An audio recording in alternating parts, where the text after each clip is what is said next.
there any way we can increase our chances for a long and healthy life? Dr. Joel Wallach explains why most chronic and degenerative diseases are preventable through proper nutrition. You'll learn why people in certain cultures throughout our world typically live well over 120 years, with almost no incidence of cancer, heart disease, diabetes, or other common illnesses that shorten human life. You'll also learn the vital role that minerals play in maintaining our health, and why our modern diets are sorely lacking in these life-sustaining nutrients. Listen now to a live presentation by a man who is making a major impact in the field of alternative medicine, Dr. Joel Wallach.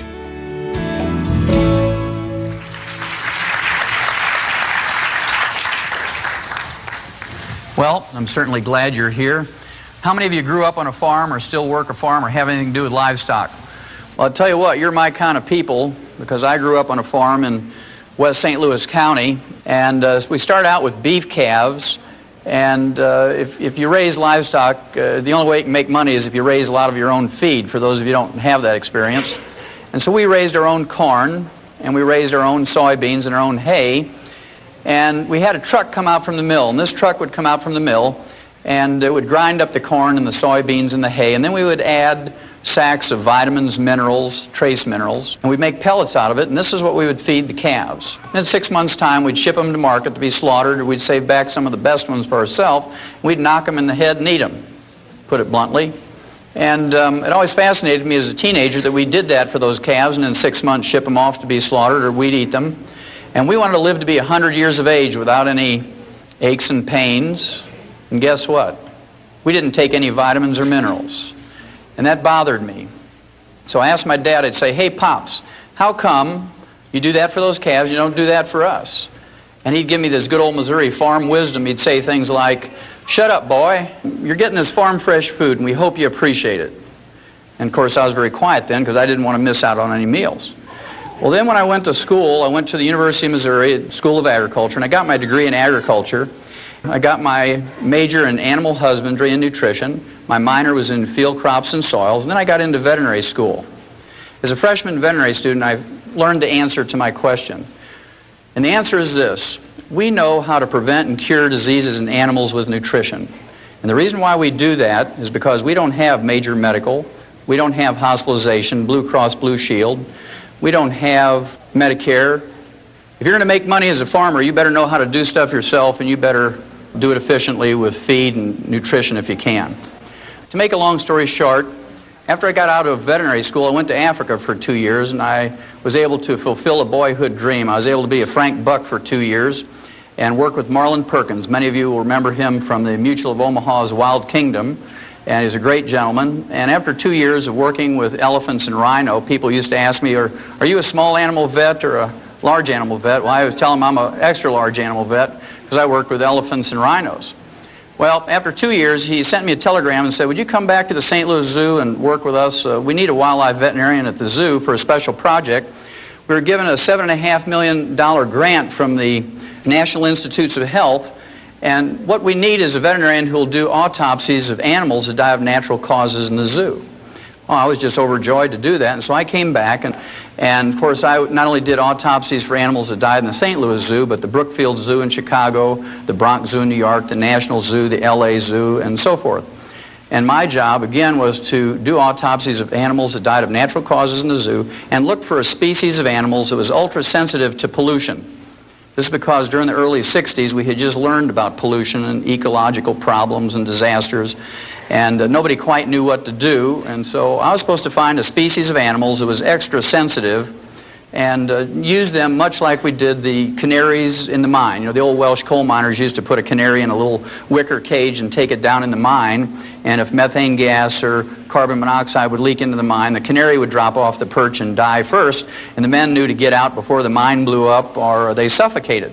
Again, to make a long story short, over a period of some 12 years, I did 17,500 autopsies on over 454 species of animals and 3,000 human beings who lived in close proximity to zoos. And the thing that I found out was this: every animal and human being who dies of natural causes dies of a nutritional deficiency. And that fascinated me. It took me back to those calves. I said, gee, that's fascinating. We could document this at autopsy, both chemically and biochemically, and things that you saw with the eye at the autopsy table. Well, that fascinated me. And I wrote scientific articles. I wrote 8 multi-author textbooks, and 1 textbook of my own costs $140 for medical students, and I'm sure the only thing they do is use them for door stops. And it couldn't get anybody excited. I was on 2020. I was on 1,700 newspapers. I was in magazines. I was in every network TV that you can think of. And guess what? Couldn't get anybody excited back in the 60s about nutrition. So what I did was went back to school and became a physician to use everything I had learned in veterinary school about nutrition in my human patients. And to no surprise to me, it worked. I spent 12 years up in Portland, Oregon in general practice. And it was very fascinating. What I'm going to share with you tonight is what I learned over those 10, 12 years using nutrition with my human patients. And if you take home only 10%, it will save you an enormous amount of unnecessary misery. It will save you a gob of money, and those of you in Missouri know what that means. A gob means a lot. Okay, it'll add many healthful years to your life. Well, you can't do this. You can't get these healthful years, and you can't have longevity. You can't live to your genetic potential just falling off a stump. You have to do some things. And the first thing I have to do is convince you that it is worth doing these things. Now, I'm going to start out by convincing you that the genetic potential for human beings is 120 years, our genetic potential for longevity. In May 11th, the oldest living American at this time and documented through the Guinness World Book of Records was Margaret Skeet. She was from Radford, Virginia. She died at age 115, and she died of a nutritional deficiency. You can tell that from her obituary. She died of the complications of a fall. What did she die from? Osteoporosis. Very good. She died of a calcium deficiency. She had no heart disease, no cancer, no diabetes, no other infirmities, but she died 3 weeks after a fall because she didn't have enough calcium. Her daughter said that she had a craving for sweets until she died, and that's a disease called pica. We'll talk about that in a little bit, but usually when you have a craving for chocolate, if you're a chocoholic or a sugaraholic, that means that you have a deficiency. Then in a third world country, in Niger, in Africa, a chief by the name of Bauer, at age 126, was eulogized by one of his wives, and she was bragging about him at his death at age 126. He was still in possession of all his own teeth. Okay, so you assume that other faculties are working too. Then here's a gentleman from Syria at age 133. He died in July of 1993. He fathered 9 children after the age of 80. And this meant if you add up 9 months for each child and a year for breastfeeding for each one and a year between each one of the children, he was still fathering children after age of 100. So there's still hope for you fellas. Then those of you who like science, in November of 1993, those 6 biospirians came out of that dome in Arizona. They were in there for 2 years, 3 couples, and they were supposed to eat the perfect food and recycle the atmosphere and grow their own food and whatnot and have no pollution in their water or air or food. And when they came out, they were examined by medical gerontologists from UCLA, University of California at Los Angeles. They put all this information, their physical and their blood work and so forth, into the medical computers at UCLA. And the medical computers projected that they could live to be 165 years old if they continued to do what they were doing.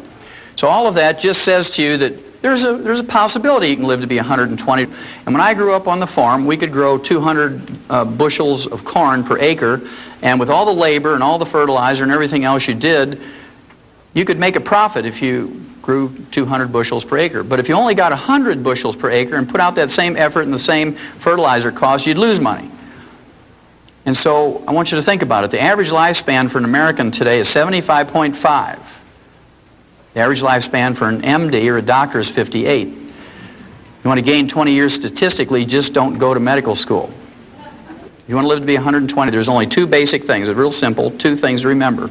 Number 1, you have to avoid the pitfalls. You have to not step on the landmines, I call it. And those of you in the military, you know what that means. You do something stupid like step on one of those things, you kill yourself wastefully or unnecessarily. And of course, if you play Russian roulette or smoke excessively or drink excessively or wear a black sweatsuit and run down the middle of the highway at 2 o'clock in the morning, you're going to get struck by a car. All of those things are foolhardy, but it's amazing how many tens of thousands of people die in America from doing those stupid things every year.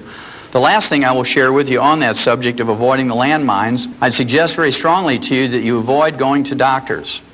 And I'm going to back up that statement, which is a pretty strong statement, from Ralph Nader's group in January of 1993, just about a year and a half ago, January 13th. He put out a news release based on a 3-year study on the causes of death in American hospitals, and it was a 1,500-page report, this 3-year study, and I'm not going to waste your time or mine by going over the whole thing word for word, but the bottom line says a lot.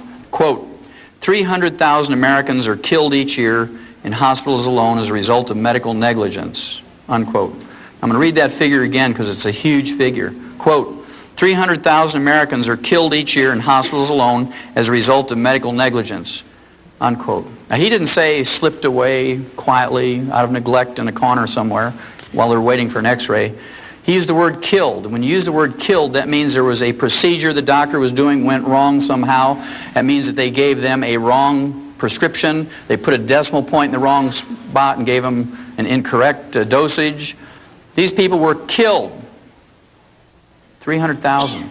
To appreciate how big a figure that is, you have to compare that with our military losses in Vietnam over 10 years, where we lost 56,000 people over 10 years, or an average of only 5,600 a year, on a field of battle where people had guns and artillery and explosives trying to kill each other.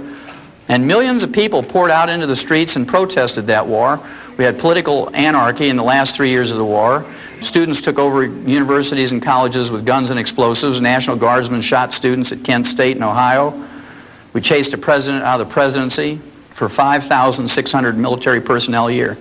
And here's one profession that takes your tax money in the form of Medicare and Medicaid and kills 300,000 of us a year, according to Ralph Nader, and I believe him, he has no axe to grind. And you can go out in the street any day of the week in any city, and there isn't even a crazy street preacher out there with a sign that says, "Protect us from doctors." I want you to think about that, folks. That's number one. You have to avoid stepping on the landmine. So there's a certain value in treating yourself when you can, or preventing disease so you don't have to get treated. Now, the second thing you have to do, number two, is you have to do the positive things. You have to do the positive things, and I'm going to start out here by just putting a figure up on the board. It's the number 90, and you need 90 nutrients in your diet every day. You need 60 minerals, you need 16 vitamins, you need 12 essential amino acids or protein building blocks, and you need 3 essential fatty acids. You need 90 nutrients in your daily diet. Otherwise, you're going to get a deficiency disease if you don't have them in complete numbers and optimal amounts. I can tell you that I was one of those nerds back when I was in college. I had a clipboard. We didn't have computers back then. So I had a clipboard, and I was one of those funny guys with glasses and would walk up and down in the student union there in Columbia and say, "Do you take vitamins and minerals?" I was still fascinated by that. And of course, people would kind of look at you crazy and say, "Well, yeah, I take vitamin E." And I'd wait for them to come up with the other 89, and they didn't. They just, "Oh, I take vitamin E." Well, today, if you ask people, "Do you take food supplements?" they say, "Oh, yeah, I take Tums." Because that's what, they hear all the time. Well, again, you need 90 nutrients if you're going to make it. But the newspapers know, and the magazines and TV and radio knows that we're interested in health and longevity and supplements. So they all talk to us, not because the medical profession has asked them to do that in their stead. The medical profession doesn't say, "Hey, we're so busy saving people with surgery and chemotherapy and radiation and pharmaceuticals, would you please educate the people on nutrition?" They do it because it sells newspapers. Well, my favorite article of all time appeared in Time magazine, April 6th, 1992. And if you haven't read it, I'd urge you to get it out of a school library or public library and photocopy it. Stick one copy on the door in the bathroom and one on the refrigerator. It's a cover article, and it says, "The real power of vitamins. New research shows they may help fight cancer, heart disease, and the ravages of aging." Again, there are 6 positive pages in here. There's only 1 negative sentence, and it was issued by a medical doctor who was asked by the writer of the article, "What do you think? What do you think about vitamins and minerals for people as food supplements?" And here's what the doctor said, quote, "Popping vitamins doesn't do you any good," sniffs Dr. Victor Herbert, a professor of medicine at New York City's Mount Sinai Medical School. "We get all the vitamins we need in our diets, and taking supplements just gives you expensive urine," unquote. Well, to give you a Missouri translation of that, that means you're just peeing away your dollars if you take vitamins and minerals. You might as well wad up your dollars and throw them in the toilet and flush them away because you're not getting any redeeming value from it. Those quacks are just taking your money for those vitamins and minerals. That's what he was trying to say. It got published. So it must be true, right? After having done those 17,500 autopsies in 454 species of animals from around the world and in 3,000 humans, and liking to be healthy myself and having children and grandchildren and the not too distant future great-grandchildren, I'd rather pee out 50 cents or $1 a day worth of excess vitamins and minerals. It's pretty cheap insurance. If you don't invest in yourself to the tune of $1 a day for vitamins and minerals, guess what? You're going to invest in the lifestyle of an MD somewhere. Because when you pay the medical doctor your fee for going to see him, not one penny of that goes to study how to diagnose or treat or prevent a catastrophic disease in a little child, like who was in here earlier, or how to prevent or diagnose or treat better breast cancer or prostate cancer in adults. Guess what that money goes for? It pays the doctor's mortgage, makes his Mercedes payment. It pays the tuition for his kids to go to medical school at Harvard. You know where Harvard is? Up in Boston. Pays the tuition for his kids to go to law school at Yale. Between 1776 and the Second World War, the U.S. government spent $80 million on healthcare and healthcare research and studies. Right now, we're at $1.2 trillion a year for healthcare. And it's free. We all know it's free, right? It's not free, but we're supposed to believe it's free, and everybody wants more of it and more free stuff. Well, I'll tell you what, if we used a human-type medical system for the agricultural industry and the livestock, your hamburger would cost $275 a pound. On the other hand, if you use the agricultural health system that we use in animals for humans, your monthly insurance premiums for a family of 5 would be $10 a month. You take your choice. Well, I believe, since we've made them wealthy through insurance programs and government subsidies, I believe they owe us something. I believe they owe us at least as much as the industries do, according to, for instance, recall notices. This was started, of course, 25 years ago when Ralph Nader learned that the Ford Motor Company had made a Pinto car with a rear-end gas tank that would blow up when you got hit from behind at 20 miles an hour, fry everybody in the car. And when people complained to Ford Motor Company, they said, well, you're just dumb for getting in a car accident. We're not going to pay you for that. Well, Ralph Nader says, no, it's a faulty design. So he went to a federal court, and the judge agreed with him, and through a court order, forced Ford Motor Company to send everybody a recall notice with a registered letter, bring that car in, and they'll fix it for nothing. But they kill 300,000 a year, and nobody protests as long as we get ours free. And that scares me, that attitude. At any rate, I've got a bunch of these recall notices you should have gotten over the last couple of years. We'll go through them quickly. Number one is ulcers. How many of you ever heard that ulcers is caused by stress? Okay, everybody's heard that. If you don't raise your hand, you got Alzheimer's or you're fibbing, right?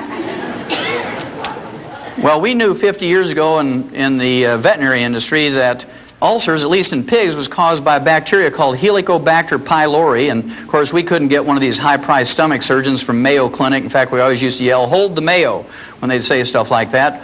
Otherwise, your pork chops would be $275 a pound to pay for that kind of surgery. And we learned that with a trace mineral called bismuth and the tetracycline antibiotic that we could prevent and cure those stomach ulcers in pigs without surgery. And so that's what we did. It cost $5 to cure a pig of stomach ulcers with bismuth, the trace mineral, and tetracycline. Well, the National Institutes of Health now, not the National Enquirer, but the National Institutes of Health came out in February 1994 and said, ulcers are caused by a bacteria called Helicobacter pylori, not stress. And they can be cured. They actually use the cure word in this news release. Medical researchers never do that. They always say, shows promising results or may be beneficial. They use the cure word, National Institutes of Health, and they say can be cured with a combination of the trace mineral bismuth and tetracycline. Well, for those of you who don't know what bismuth comes in, you can get it from any grocery store or drugstore. It's pink, about $2.95 for an 8-ounce bottle, and it's called Pepto-Bismol. So a teaspoon a day full of Pepto-Bismol and some aureomycin calf scour pellets, you can take care of ulcers. Now you have your choice, whether you're going to treat your own for $5 or go get whittled on. That's your choice. Then what's the number 2 cause of death in Americans? Terrible disease called cancer, right? Now when doctors get information on cancer, you'd think they'd photocopy that, and when they send you that bill, they should send you some photocopies of this stuff. Well, in September of 1993, the National Cancer Institute, not the National Enquirer, but the National Cancer Institute, and the Harvard Medical School up in Boston did a study on cancer patients, and they came out and they said an anti-cancer diet was found. Well, at any rate, they picked China to do this study because in one province, Henan province in China, they have the highest rate of cancer in the whole world. They took 29,000 people for 5 years in this study, and what they did was give them different vitamins and minerals at double the recommended daily allowance for Americans.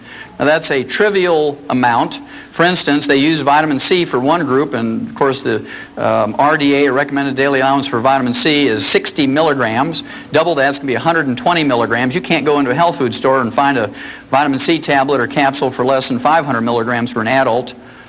And of course, Linus Pauling, the gentleman with 2 Nobel Prizes, says if you want to prevent and treat cancer with vitamin C, you got to use 10,000 milligrams a day.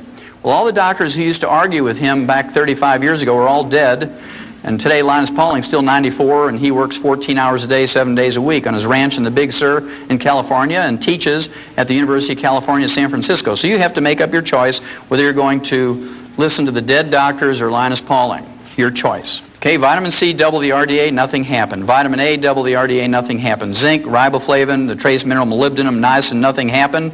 In one group, they got a major benefit. In this group, they got 3 nutrients at one time. They got vitamin E, they got beta-carotene, and the trace mineral selenium. Those 3 were at double the RDA. And if you get a 0.5% benefit in any nutritional or pharmaceutical experiment, you've made a major improvement in humanity's life. And so these articles get published. So I want you to remember that statistic. 0.5% is major benefit. Well, in this group that received the vitamin E, beta-carotene, and selenium for 5 years, deaths from all causes were reduced by 9%. Almost 10 out of every 100 or 1 out of every 10 who were going to die in that 5 years from any cause survived. Then cancers, all cancers, 13% survived who would have died without those 3 nutrients. So 13 out of 100 lived who would have died. And then the type of cancer that was most prevalent in Henan province, stomach and esophageal cancer, 21% lived who would have died. 21 out of 100 lived. Now to me those are significant numbers, and your physician, for the number 2 cause of death in America, should have sent every one of you a photocopy of that. At least giving you information. Even if he didn't want to give you the advice, give you the information, let you make up your own mind. Well, here's one I think is funny on one hand, and on the other side it tells you the attitude of physicians. This has to do with arthritis. It was in September 24th, 1993 that it was released. Again, it was from the Harvard Medical School and the Boston VA Hospital. How many of you in here have ever been to a VA hospital? Anybody in this room? Okay, good. Well, you know, the people who've been to a VA hospital, you have 2 opportunities to give your life for your country. Once on the field of battle, and the other's in the VA hospital, right? Well, at any rate, the title of the release was Chicken Protein Halts the Swelling and Pain of Arthritis in a Patient Trial. And what they did, they took people who failed to respond in any way to medical treatment for arthritis. These people got gold shots, methotrexate, they got aspirin, prednisone, cortisone, everything else you can think of, physical therapy, and the only thing left for them was joint replacement surgery. Okay, now before Harvard Medical School, the VA hospital was going to give it to them, they said, look, we're looking for some people who are willing to suffer for 90 more days, just 3 months, because we want to try something, a short-term experiment, and they got 29 volunteers. And what they did for those 29 volunteers who failed to respond in any way to medical treatment for arthritis was they gave them a heaping teaspoonful of ground-up dried chicken cartilage in their orange juice every morning. Just a heaping teaspoon of ground-up chicken cartilage. And in 10 days, according to Harvard Medical School, all the pain and inflammation was gone. These are people who didn't respond in any way to medical treatment. In 30 days, they could open up a new pickle jar that had never been opened. And in 90 days, 3 months, they had maximum return of function. Here's the funny part. The funny part comes by a statement of the guy who was the director of that study from Harvard Medical School, and here's what he said, quote, listen to the words, they're very important, quote, after 3 months it was clear that the drug was beneficial, unquote. Because it worked, chicken cartilage had become a drug. You can see he's thinking about patent numbers, and his eyes are rolling around with $300 a capsule, 20 patients, and you can just see him calculating, right?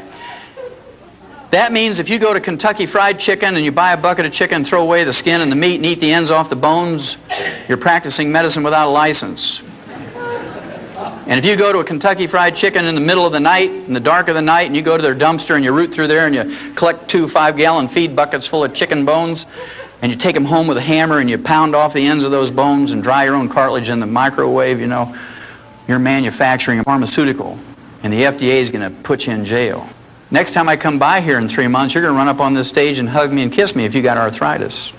How many of you have ever heard of Alzheimer's disease? Everybody's heard about it today. 50 years ago, when I was a little kid, there was no such thing as Alzheimer's disease. It's a new disease, one of those things that just sort of happened. Now it's a major disease. 1 out of every 2 people who reach age 70 get Alzheimer's disease. Pretty scary. We learned 50 years ago in the animal industry how to prevent and cure in the early stages Alzheimer's disease in livestock. Can you imagine how much a farmer would lose if the pigs were all laying there scratching their heads saying, "Why am I here? Where is the feed box?"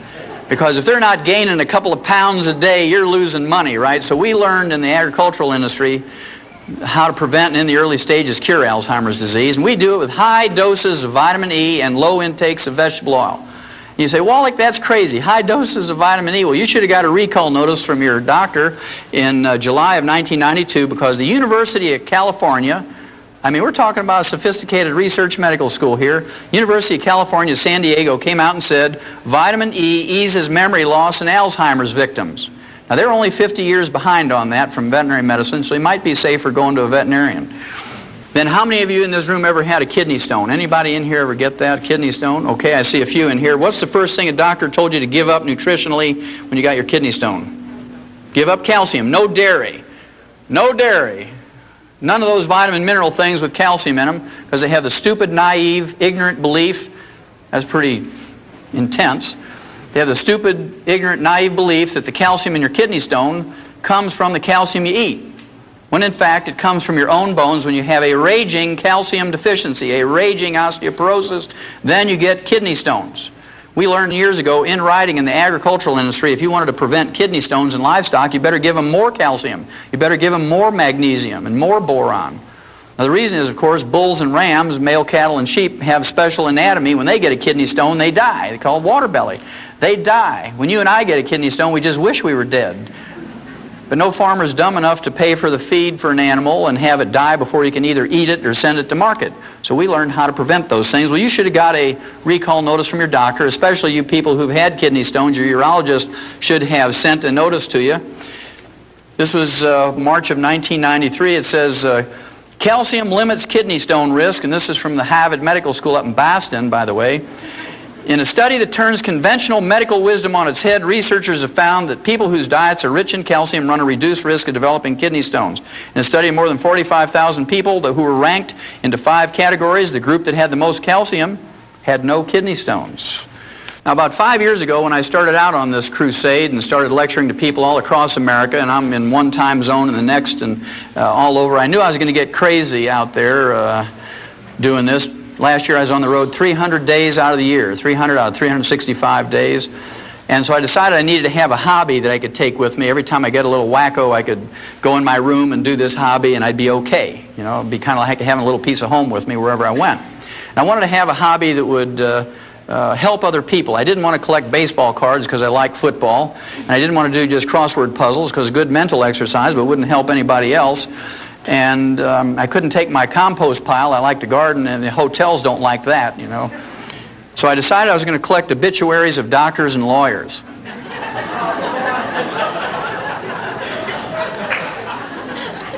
Now, as crazy as that sounds, remember I told you that doctors live to an average age of 58, and we live to 75.5. And here's a group of people, professionals, who pontificate to you and tell you, well, this is what you need to do. You need to give up salt and no caffeine, and you need to not eat butter and eat margarine and do all these crazy things.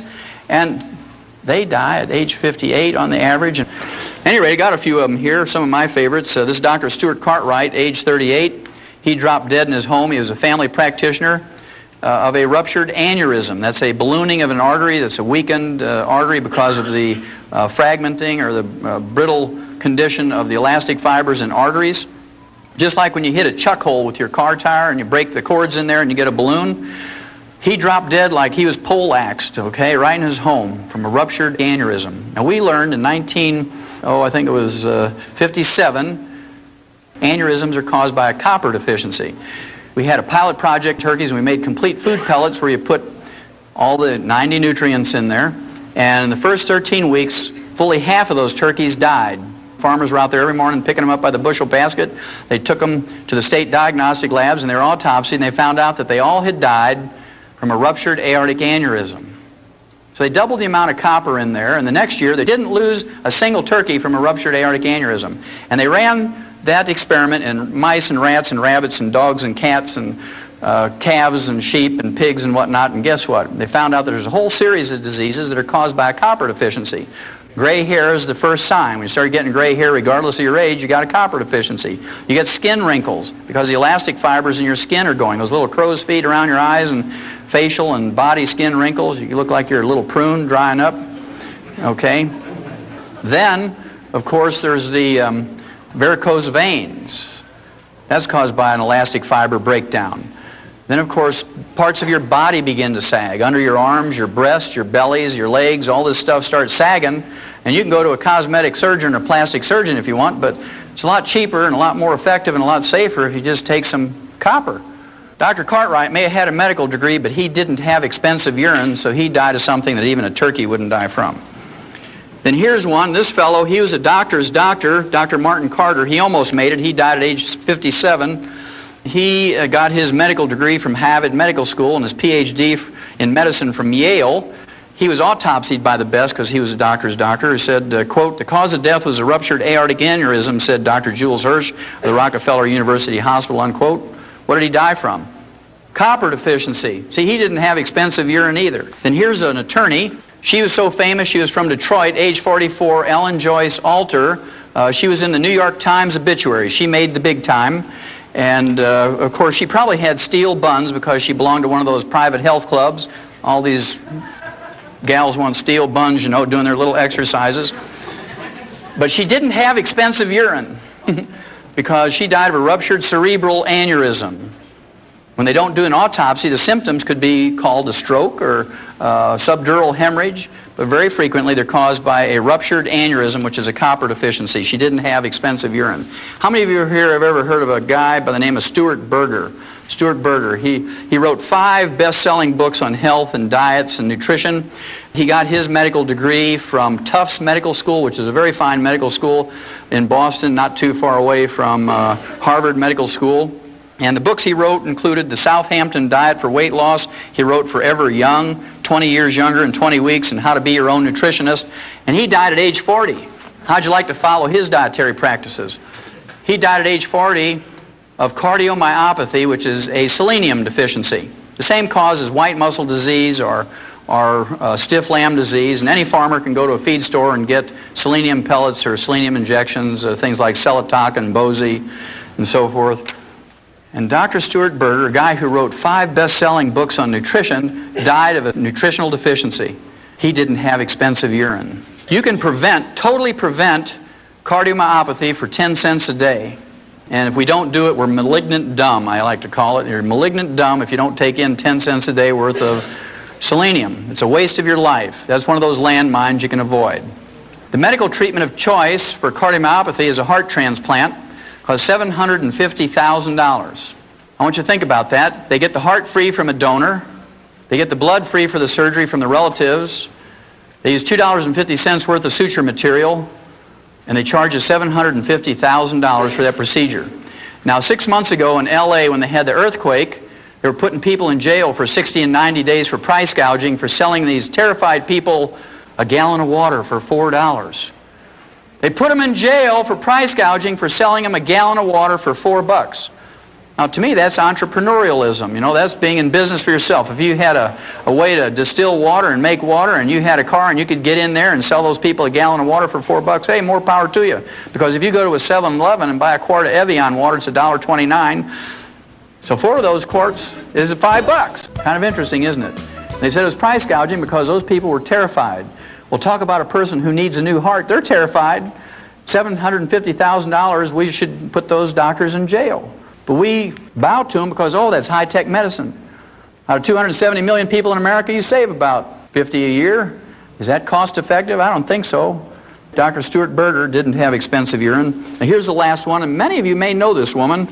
Her name was Dr. Gail Clark. She was age 47. She was the chief cardiologist of the West St. Louis County group of hospitals. She was the chief cardiologist for the St. Mary's Health Center in Richmond Heights in St. Louis County. She was age 47. Guess what she died from? Heart attack, a cardiomyopathy heart attack. You can just see her walking down the hall. She's got the stethoscope around her neck. You know, this is their little status symbol. Got my stethoscope around my neck. Back when I was in school, they folded it up very bravely and put it in their pocket. Boom! She falls down. She has a heart attack right in the hall. And, of course, the nurses scoop her up and put her on a gurney, and they call the technicians and another doctor, code 3, code blue, whatever it is, and they whip her into the room. And you can hear them, let's say you're a cardiac patient, you're laying there, you're all hooked up to the monitors and the IVs, and you hear them say, okay, tear her clothes off. Okay, stand back. Didn't work, turn it up, stand back. And then you hear that terrible sound when you know that the treatment didn't work. The flat line when you know the heart is gone. And everybody walks out of the room dejected, and you say, nurse, what happened next door? And she says, well, your cardiologist, you know, the chief cardiologist of this hospital, age 47, Dr. Gail Clark, just died of a cardiomyopathy heart attack. We can see all the patients, they're holding their gowns. And they're running out of that hospital, leaving their watches and their shoes and their checkbooks and everything and their plastic credit cards because they don't want to get what Dr. Gail Clark got. To me, the Reader's Digest is a magazine that never says anything negative or bad about anybody or any group. It's the sweetest little magazine that ever was. The September 1993 issue features an article that says, can you trust your doctor? It lists 12 ways that doctors scam your money. Now, I'll let you read 11 of them yourself. I'll give you the worst one. In addition to their income from office fees and surgical fees and lab fees and hospitalization, doctors get a kickback from the labs and the x-ray labs and clinics and hospitals. They get a kickback of $421 every time they send you in for a CAT scan or an MRI. And doctors tell you, oh, we do that because we're practicing defensive medicine, because if I miss something, 1 in 10 billion, you're going to sue me. So I do this just to protect myself. Well, if it was just to protect themselves and you knew them and they knew you, 90% of the people say, oh, just skip it, doc. If you don't really think it's necessary, let's save the money. But they got something more than defensive medicine to worry about. They get $421 in a kickback for every time they send you in for an MRI or a CAT scan. Well, when I practiced for 12 years up in Portland, somebody come to me with a terrible headache, never had one, I'd just walk up to them and tap them on the sinuses, and if they'd collapse to their knees, I know they had a sinus headache. Oh, doc, why'd you do that? Well, I just wanted, that's a cheap lab test, you know. Then if they had, thank you, if they had blood dripping out of their nose, I'd take a $35 x-ray to see if they had a cancer in there. $35 and a free lab test, as opposed to $421. If I wanted to make that $421, I'd have been a good thief. What I'd have done, I'd have built a chute right into that CAT scan machine, because I knew how to build chutes living on a farm. And I'd have gone out in the street and I'd have got every homeless person, I'd line them up in them chutes, and I'd put soup and a Big Mac at the end of that tube, you know. And I'd say, I'm going to buy you a $1.50 dinner. I'm a good guy. I'm going to buy you a $1.50 dinner. You just got to go through this chute, go through that tube, and you get your sandwich and your soup. Man, they'd be flowing through there, maybe 100 a day. And I could start adding some things up. It'd be a lot of fun. At any rate, the average doctor gets $228,660 a year in CAT scan kickbacks. $250,000 a year. In any other industry, if you do that, politicians, lawyers, businessmen, stockbrokers, they get put in jail. But doctors, it's okay, because insurance pays for it. We don't mind if they steal. It's blind. It's free. Remember I told you I was going to tell you about pica. Pica is a funny disease, P-I-C-A. I'm not talking about the type style that you see in typewriters and computers. But pica is a disease that farmers know about. In horses, it's called cribbing, when they chew on the feed bunk, the wooden feed bunk. You know you better give them some minerals, otherwise they're going to eat that feed bunk. In cattle, dairy cattle especially, where they're losing lots of minerals through their milk all the time, intensive milking, you'll see them picking up big rocks in the creek and chewing on them, or they'll chew on barbed wire, or maybe you'll see them walking down through a path with a deer bone in their mouth or something, or a shingle. That's called pica. And a good farmer or husbandryman knows you better give them some minerals, otherwise they're going to eat the barn or something. In human beings, we see this at funny times. Pregnant women are notorious for pica. In the middle of the night, they'll elbow their husband and say, hey, you better get up, I want some pickles and ice cream.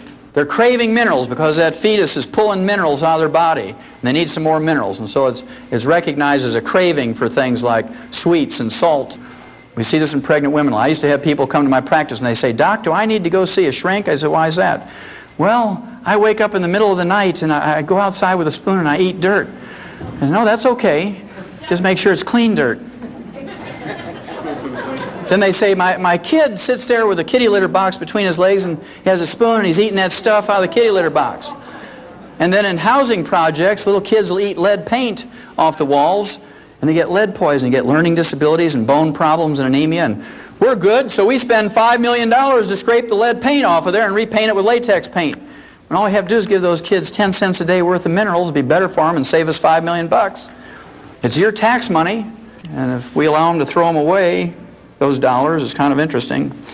If you have a selenium deficiency and you don't want to wait until you get cardiomyopathy and drop dead from a heart attack to recognize it, if you look on your hands and look in the mirror in your face, if you have liver spots or age spots, and I see quite a few from here, you have an early selenium deficiency. That's called free radical damage.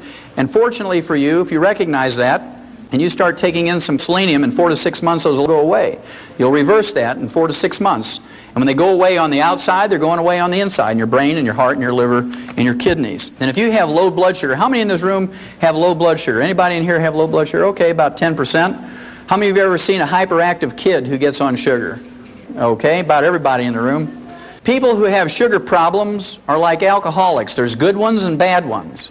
You know, the good alcoholics are one, when they get 2 drinks, they just go off in a corner and go to sleep, right? Same way with somebody with low blood sugar. They eat a big meal or they eat a piece of pie, 3 hours later, they clunk out and go to sleep.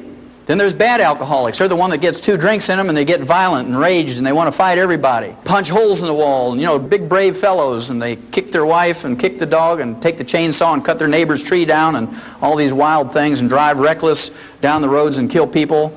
Those are the bad drunks. Well, people who have blood sugar problems, there's bad blood sugar people too. They get a little crazy. Okay, I don't know how many of you remember the Twinkie defense, right? Remember when somebody murdered 2 people and he claimed he ate a Twinkie 3 hours before he murdered them, so they let him off because he got temporarily insane every time he ate sugar. Now, don't any of you try that. Well, chromium and vanadium deficiency will result in these sugar problems, low blood sugar, and if you let it go on for any length of time, you develop diabetes, chromium and vanadium. Then a tin deficiency, the early symptoms of a tin deficiency are male pattern baldness. I see a lot of tin deficiency in this room. Yes. And if you let it go on for any length of time, you get deafness. Then there's a boron deficiency, and you gals should know about boron because it helps you keep the calcium you take in your bones so you don't get osteoporosis. Boron. Also, it helps you make estrogen. It helps you fellas make testosterone. If you don't take in enough boron, you ladies are going to suffer miserably going through menopause. Okay, you're going to have all those terrible symptoms. You fellas don't get enough boron, can't make testosterone, you won't know whether to lead or follow on the dance floor. You're going to be confused. She's saying he's got a boron deficiency. The first symptoms of a zinc deficiency is you lose your sense of smell and your taste. You say, oh, you know, food just doesn't taste good anymore, and you don't have a cold or anything like that. And you say, your wife says, well, aren't you excited about dinner? I spent the whole day in the kitchen cooking dinner. He says, well, I didn't smell anything when I walked in. You know, he's got a zinc deficiency. Well, in laboratory animals, there's some 7 rare earths. These rare earths are trace minerals you need in lesser amounts than you need trace minerals. And they actually double the lifespan of laboratory animals. They've not been proven in humans yet, but I'm not going to wait 500 years for doctors to approve it. They're still arguing over vitamin C and calcium, right? So I'm just going to do it. Didn't kill any laboratory animals, it just doubles their life, and it's not a drug. These rare earths are called lanthanum, praseodymium, neodymium, samarium, europium, ytterbium, and thulium. There must be a reason why they're named after Old Testament cities. Well, remember I told you we needed 90 nutrients. We need 60 minerals, we need 16 vitamins, 12 essential amino acids, and 3 essential fatty acids. And of course, we're lucky in that plants as a group can make most vitamins, amino acids, and fatty acids. Plants can do that because they just take carbon out of the air and make carbon chains to make vitamins, amino acids, and fatty acids. But you have to eat 15 to 25 different plants a day in the right combinations to make this happen. Theoretically it's possible, but most Americans don't do it. The average American thinks if they eat some potato buds out of a Betty Crocker box, they're eating a vegetable. Okay, so you got to be careful what you're considering a vegetable. Then, of course, people want to do right by their doctor, and they eat low-fat turkey breasts, and they put a half a jar of mayonnaise on there, and they put it between 2 slices of Wonder styrofoam bread. Remember that stuff you can insulate your house with and put in your shoes when you get a hole in the shoe? I remember when I was a kid, it was a lot of fun because we have Wonder Bread. We didn't have TVs back then on the farm. We didn't even have dryers that went round and round, so the only thing you could do in the wintertime was sit in the kitchen and wonder at a loaf of Wonder Bread. And it had the blue and red and green, yellow balloons on there. And if you read the labels as many times as I do, you know it said things like, helps build bodies at 12 ways. And about 15 years later, the FDA made them change it to help build your body 8 ways. Now if you go to the store and look at Wonder Bread wrappers, it just says Wonder Bread. So it kind of gives you a clue. So even though this is theoretically possible, it's not likely to happen that you're going to get your vitamins, amino acids, and fatty acids in proper proportions from your diet. And so if your life is as valuable to you as mine is to me, and my children's and my grandchildren's is to me, I would make sure that I take in all my vitamins and amino acids and fatty acids, because I guarantee you won't make it to 120 if you don't. You're just not going to do it. Now, minerals are another story. We have a tragic story when it comes to minerals, because plants cannot make minerals in any way, shape, or form, and if they're not in the soil anymore, they're not in our plants. Our farm soils and our range soils are depleted of minerals, and the crops, the grains, the fruits and the vegetables and the nuts that are grown on these depleted farm and range soils are minerally deficient, and the people who eat them get mineral deficiency diseases, and the only way to prevent and cure them is with mineral supplements. Do you think it's gotten any better? No. It has not gotten any better, it's only gotten worse. And the reason is, if you guys do what we did, and people continue to do, is we put NPK on our land, nitrogen, phosphorus, potassium, and you see it as these 3 numbers in many combinations of ratios, and these represent percentages of these 3 nutrients, nitrogen, phosphorus, potassium. And those of you who don't have any experience on farms, the reason why we do this is farmers get paid for tons and bushels. There's no subsidy that encourages people to put 60 minerals back in the soil. You get paid for tons and bushels, and for 40 bucks an acre, you can get the maximum yield in tons and bushels. It only takes 5 to 10 years to deplete the land of minerals, because every time you harvest a crop, those plants pull minerals out of the soil, many pounds per acre every time you haul a crop out. So soon those minerals are gone. And if you only put back in 3 and you take out 60, it's like a checking account. If you only put $3 in your checking account every month and write checks for 60, what's going to happen to your checks? Boing, boing, boing, they bounce, exactly. Well, I can tell you that our health is bouncing right now to the tune of $1.2 trillion a year. It's our responsibility, each and every one of us, to be responsible for our health and consciously take in these minerals. Well, I have a lot of people ask me, well, what did these people do thousands of years ago? They didn't even have commercial fertilizers. What did they do, these societies that had long-lived people and whatnot? Well, I want you to think about the Egyptians, the Chinese, people from India that lived around these great rivers, the Nile River, the Ganges River, the Yalu River in China. And what used to happen was every year or so it would flood, just like it did here in northern Missouri last year. And every time it flooded, guess what would happen? It would bring silt or rock dust from mountains from 500 or 1,000 miles away. And those people would pray to every god they had, the water god, the sky god, the wind god, the rock god, to flood. We pray, don't flood. They used to pray to flood because they had their floods during the wintertime and would put silt and minerals back in the soil, and their grain was very valuable. King Philip, who was the father of Alexander the Great, married the 12-year-old child queen of Egypt, Cleopatra. She didn't look like Elizabeth Taylor, all made up in beautiful costumes. She was a little flat-chested teeny bopper, not very sexy. But Philip married her because she controlled the best wheat in the world. And if he wanted his Macedonian army to conquer the world through his son Alexander the Great, he needed the best wheat in the world, so you could march 20 hours a day, fight for 6 hours, and win. If they used the wheat from the depleted soils in Greece, they couldn't go 20 minutes without saying, "Mommy, pick me up." Can you imagine these big Greek soldiers? "Oh, my legs hurt, pick me up." And so they knew the best place to get wheat was from Egypt. It was those floods that gave them those minerals. And all those cultures that came up with all the great art and all the great technology came from those places because they had more intelligence, because they had more nutrition, more minerals, I heard somebody say. Very good. Well, you're getting the picture. Well, what I'm going to do here is I'm just going to pick out a couple of minerals, just a couple of them, so you get the idea. It applies to all of them. Let's just pick out a common one, like calcium. Everybody knows about calcium. Calcium deficiency will result in something like 147 different diseases. They're just different names. They're named after people like Bell's palsy. You know, everybody knows about that. One side of your face sags. It's not a true stroke. It just affects your facial muscles. It's caused by calcium deficiency. We'll talk about it in a little bit. But everybody knows about this one, osteoporosis. It's the number 10 killer of adults in the United States. It's very expensive. It costs you $35,000 each for each hip to replace. It's okay. It's free. Insurance will pay for it. It costs you $70,000 for both hips. As expensive as it is, and the number 10 killer, remember, Mrs. Skeets from Radford, Virginia, aged 115 years of age, she died of complications of a fall. We don't have osteoporosis in animals, and it's because of farmers we don't have osteoporosis in animals. It goes like this. You have a pasture with 100 cows in it, and this year you didn't have any calves, you can't repay your operating loan, you're in trouble, right? Because you paid for the feed and the vet bill and mowed the pasture and fertilized and maintained the fence and fed the cows and all this, that, and the other.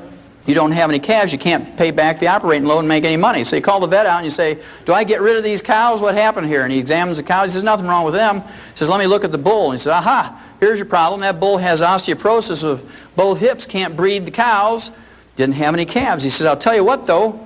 He says, you give me $70,000. He says, I'll put 2 new hips in that bull, and next year you'll have some calves.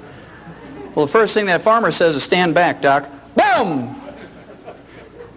He blows that bull away with a deer rifle, and while the kids are grinding the bull up with a grinder and cutting roast and steaks off that bull, the farmer is chewing on a straw and saying, now, Doc, pushes Stetson up a little bit, and he says, you know I wasn't going to pay you $70,000 for that old bull. He says, I can get a new bull every year for 70 years for that. He says, but every once in a while I get a bull that throws good calves. I'd like to keep them. Is there any way I can prevent that osteoporosis thing from happening to a good bull? He says, well, yeah. He says, if you'll give a bull calf 10 cents worth of calcium every day after he's weaned, he'll never get osteoporosis. The farmer says, no, wait a minute, Doc.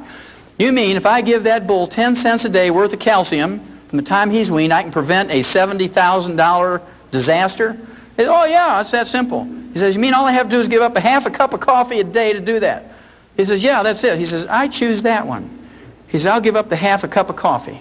And that's what we have to think like. Then there's receding gums. Dentists and periodontists will tell you that if you want to prevent and cure receding gums, you better floss and brush after every meal. If you believe that works, I have some oceanfront property in Montana to sell you.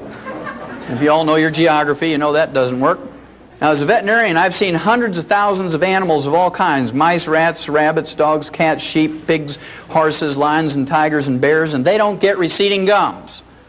And they don't floss. Now, they do get funky breath, but they don't get receding gums. Well, if you want to smell something, you just let a camel breathe on you, boy. Well, the reason we don't have receding gums in livestock is because we've dealt with the osteoporosis problem. Receding gums is not a deficiency of flossing. It's in fact osteoporosis of the jaw bones and of the facial bones. So if you have gingivitis or receding gums, you have advanced osteoporosis. Those bones around your teeth are melting away little bit by little bit every day. And if you take your teeth out at night and put them in a glass next to your bed and that fizzy stuff, you have major advanced osteoporosis because all your bone has melted away. Then there's arthritis. We talked about that a little bit earlier. Remember the chicken cartilage? 85% of all arthritis is caused by osteoporosis of the joint ends of the bones. You're talking about degenerative arthritis, osteoarthritis, sciatica, lumbago, rheumatism, all those sorts of things. They're caused by osteoporosis of the joint ends of the bones. I want you to think about something for a minute. If you don't take a pain reliever or an anti-inflammatory for that arthritis, let's say you get arthritis of the hips, you're going to kind of favor that a little bit, aren't you? You're going to get a cane or a walker or crutches. You're going to favor it, and so you don't put any weight on it. I want you to think about that for just a second, because then I want you to think about driving your tractor in a field, or you're driving a Mercedes down the highway. Either one, doesn't matter, whichever you love more. Let's say you didn't put the nut on that oil pan real tight and all the oil drained out, and that light on the dashboard comes on and says, I'm getting hot, you better give me some oil. And that light irritates you. So you stop, you open up the hood, you get your clippers out, you know, your fence clippers, and you clip the wire to that light, and you close the hood, and you just keep driving. Would you do that to your tractor or your Mercedes? No, you wouldn't. But we take those pain relievers for arthritis, and we go out there and square dance and do the Texas two-step and do our 5-mile walks and our aerobics. That pill works real good, Doc, because it killed my pain. And you're just wearing that thing off faster and faster. Then your doctor's really going to get rich because you need joint replacement surgery. Then there's hypertension. This is one of my favorites, so I'll put a star over here. Hypertension is high blood pressure. What's the first nutritional thing that a doctor will tell you to give up nutritionally when you get high blood pressure? Give up salt. Everybody knows that one. That's been ingrained in our head.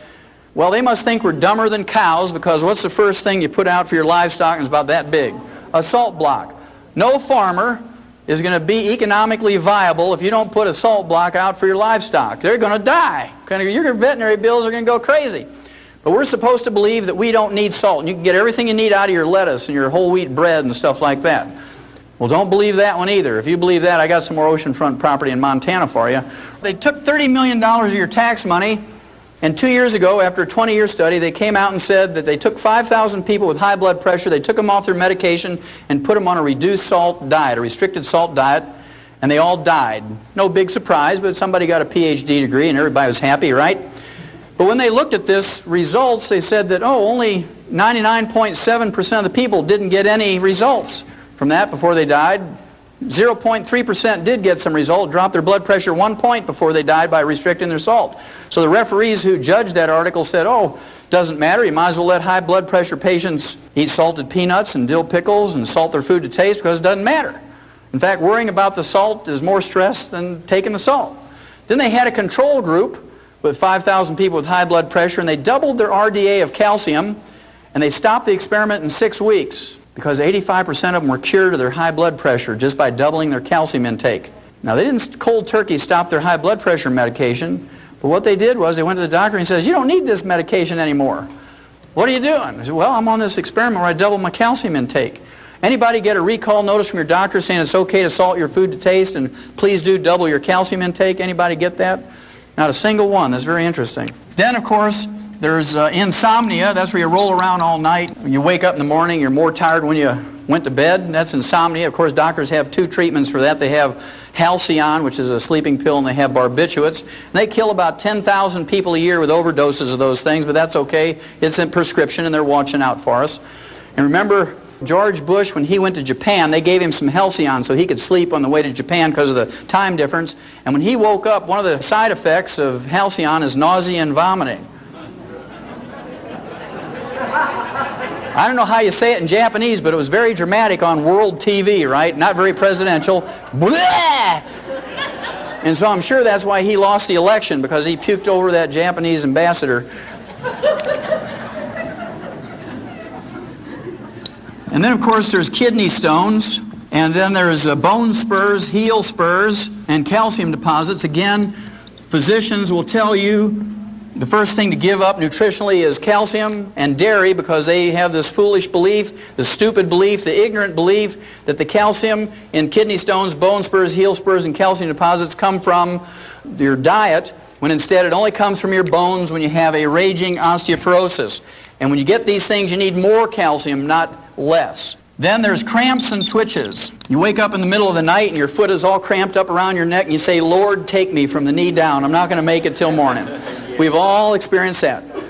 That's very common. Then there's PMS, premenstrual syndrome. You know, the emotional and physical stuff. The medical treatment of choice for PMS is what we call a hysterical ectomy. It's been shortened to hysterectomy. That's a 100-year-old treatment. And the doctors do about 285,000 unnecessary hysterical ectomies a year, but it makes Mercedes payments, so they do them. Even the AMA said they're unnecessary, but they don't take their licenses away, and people keep going to them. You imagine a poor woman in her 30s. She says, "Doc, you got to do something. Every time I go out to hang up the clothes, my neighbor's kids run down the basement screaming witch. My own kids think I'm crazy. My husband's leaving me. I'm going to lose my job. You got to do something." Well, the University of California, San Diego came out 3 years ago now and said, if you just double the RDA of calcium intake, you'll get rid of 85% of the emotional and physical symptoms of PMS. And when that came out, there were huge lines around the health food stores around the blocks, and people had sleeping bags because they closed before they all got their calcium, and every person in line was a man. They were there for their daughters and their girlfriends and their wives and things like that. Okay, and lastly is low back pain. 85% of Americans get low back pain whether you work on a computer or you unload hay or you drive big trucks, doesn't matter. Low back is a big problem. Low back is just osteoporosis of the vertebrae, whether you have a disc problem or whatnot, because if your disc doesn't have anything to hold on to, your vertebrae have melted away, what's going to happen to the disc? Especially if you have a copper deficiency, because they're made out of elastic fibers, they go like a water balloon with a lot of pressure on them. I just want you to look at this quickly before we do the last mineral. Low back, you go to an orthopedic surgeon or a rheumatologist, you might get a muscle relaxant. You might get Valium and a muscle relaxant. You get a laminectomy. You get your vertebrae fused. You might get a disc operation. They don't tell you 75% of the time you'll never be the same again, right? PMS, you go to your OBGYN. You can go to an internist. You can go to a family counselor, a shrink, or a divorce attorney. Cramps and twitches, you go to a neurologist. You go to a sports medicine doctor, an internist. Bone spurs, heel spurs, calcium deposits, you go to a rheumatologist, an orthopedic surgeon, or a podiatrist. Kidney stones, you go to a urologist or an internist or a surgeon. Insomnia, you go to a shrink or a sleep clinic or an internist. Hypertension, you go to a cardiologist, an internist, or a surgeon. Arthritis, a rheumatologist, a orthopedic surgeon or an internist. Receding gums, you go to a dentist or a periodontist. Osteoporosis, you go to all those health specialists, including a Tums salesman. For nothing more than a calcium deficiency, it costs you 10 cents a day to deal with. Now, on the average, because Americans have insurance and we have Medicare and Medicaid, we spend on the average $25,000 to $250,000, and we undergo 5 to 10 surgical procedures a year for a calcium deficiency. And we beg the doctors to do it. We beg the doctors to do it. Well, it's our choice. The last one I'll share with you is diabetes. Everybody's touched by diabetes. It's the number 3 cause of death in adults in the United States. Number 3 cause of death. And it has terrible complications and side effects, diabetes. The side effects include blindness of many kinds. Then there's a kidney failure with dialysis and kidney transplant. There's cardiovascular disease of all kinds, and of course that contributes to the number 1 cause of death. Then there's amputations. Everybody ought to have one of those because they're totally paid for in their health thing. They assume that you're not just going to get one because you want to get everything on your health benefits. And then you shorten your life because if you have diabetes, on the average, you have a shorter lifespan than someone who doesn't have diabetes. Now, we learned in 1957 in the animal industry that we could prevent and cure diabetes with 2 trace minerals. That's a pretty profound statement, that we could prevent and cure diabetes with 2 trace minerals in 1957 in animals. It was published in Federation Proceedings, which is the official journal of the American Science. The National Institutes of Health. The official monthly journal was August 1957. Well, the 2 trace minerals that you can get to prevent and cure this are chromium and vanadium.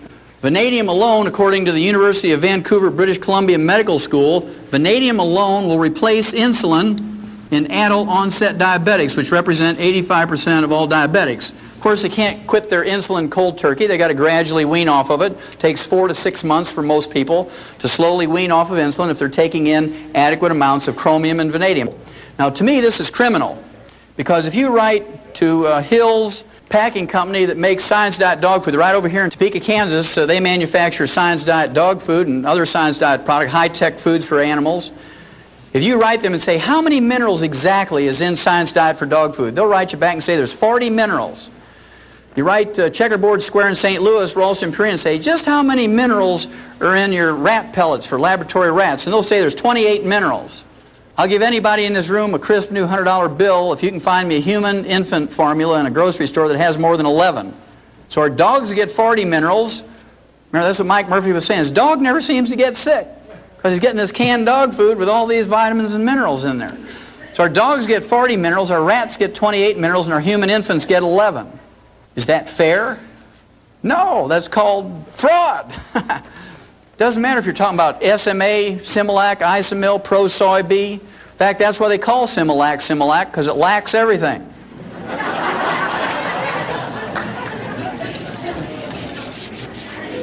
Okay, if I've convinced you that you have to consciously take in all the minerals yourself, that you can't depend on your food, and certainly you can't depend on anything that's boxed or packaged or bottled, There's three types of minerals that you have to be concerned about. One is metallic minerals, and metallic minerals are essentially ground up rocks.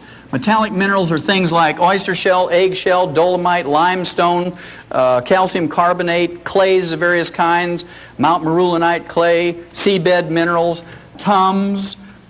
They're only 8 to 12% absorbable. When you reach age 35 to 40, it drops down to 3 to 5%. And I have to tell you a story here.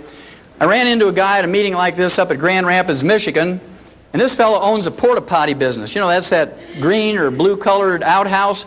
Man, if we'd only had one of those back when I was a kid. We had these ones with splinters, you know, in the wood. He said, I see something that describes that in my porta potty business. I said, what's that? He says, well, when we take those things back to the shop to clean them out with a pressure hose, he says, we put a quarter-inch grid underneath them because kids throw rocks and sticks and toys in there, and if we don't put a grid there, it blocks up the sewer system. It costs us thousands of dollars to fix it. Every time we clean one of those out, we find hundreds of vitamin tablets. I said, well, how do you know they're vitamin tablets? He said, well, it's really easy. He says, right on the coating it says Theragram M, 1 a day Centrum. He says, come here. And he takes me out in the back of his shop, and there's this literal mountain of all these vitamin pills he got out of his porta potties. If you read the labels on those multiples, they say your iron, it comes in the form of iron oxide. What is iron oxide? Rust. You might as well just go out to an old railroad track and take your butter knife and scrape some of that rust off and lick it, and you're going to get your iron supplement. Well, that's what they're giving you. I'll show you how bad it is if you take something like calcium lactate, which is a common metallic mineral. Let's say it's a calcium tablet, calcium lactate, 1,000 milligrams. If you take 2 of those, you're not getting 2,000 milligrams of calcium. In fact, I have people all the time say, well, I took lots of calcium, Doc. I hear you on the radio talking about calcium and arthritis, and I took 2,000 milligrams of calcium a day. It didn't help my arthritis. In fact, it got worse. I said, what kind of calcium you taking? They said calcium lactate. Well, there's your problem, because only 250 milligrams of that is metallic calcium. So let's say you absorb 10% of that. Then the other 750 milligrams is lactose or milk sugar. So 10% of 250 is 25. So if you take 2 of those tablets, you're not getting 2,000, you're getting 50 milligrams. So to get what you need to take 90 of those tablets a day. You need to take 30 with each meal, and you got 59 more minerals to go. Then there's those people who want to do things naturally. Let's see if you can do anything good with 10 pounds of spinach. And let's be fair, let's see if you can get 1,000 milligrams of magnesium. I picked magnesium because in green leafy vegetables you have a lot of magnesium because of the chlorophyll, right? It's part of the chlorophyll molecule. And any pound of anything, you got 454 grams. In 10 pounds of spinach, you got 4,540 grams, of which most of that, 97%, is water. And let's say you have 1 gram of chlorophyll in that 10 pounds of spinach. There's 50 milligrams of magnesium. You got to divide that into the 1,000 you want. You get a factor of 20, which you multiply times the 10. You have to eat 200 pounds of spinach. You got 58 more minerals to go. Okay, so you got to be a pretty big person to accomplish all this. Even as big as I am, you can't get it done. So I prefer to supplement rather than do those things. Then, of course, during the 60s, the agricultural industry came up with chelated minerals, because farmers aren't dumb enough to pay for $1 of something that goes into an animal's mouth and have 99 cents come out in the manure. I have to really thank farmers for being that clever. And chelated minerals are just metallic minerals with an amino acid or protein or enzyme wrapped around the metal atom. It increased the absorbability to 40%. Then the health food industry jumped on that right away because it was a major improvement in absorbability of minerals. The most efficient way to absorb minerals is liquid. They're very small particle size, are 7,000 times smaller than a red blood cell, and they're negatively charged, so you actually have an electrical or magnetic gradient that concentrates these minerals. Plants have a very interesting part to play in colloidal minerals. Remember, we said that plants cannot create minerals. If they're not in the soil, plants can't make them.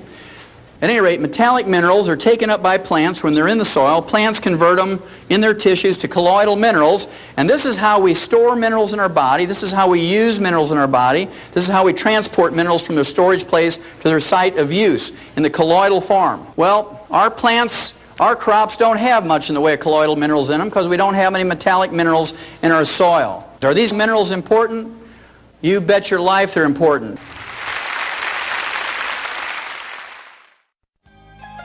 Information and statements regarding dietary supplements discussed have not been evaluated by the Food and Drug Administration and are not intended to diagnose, treat, cure, or prevent any disease. For more information, Get back with the person who gave you this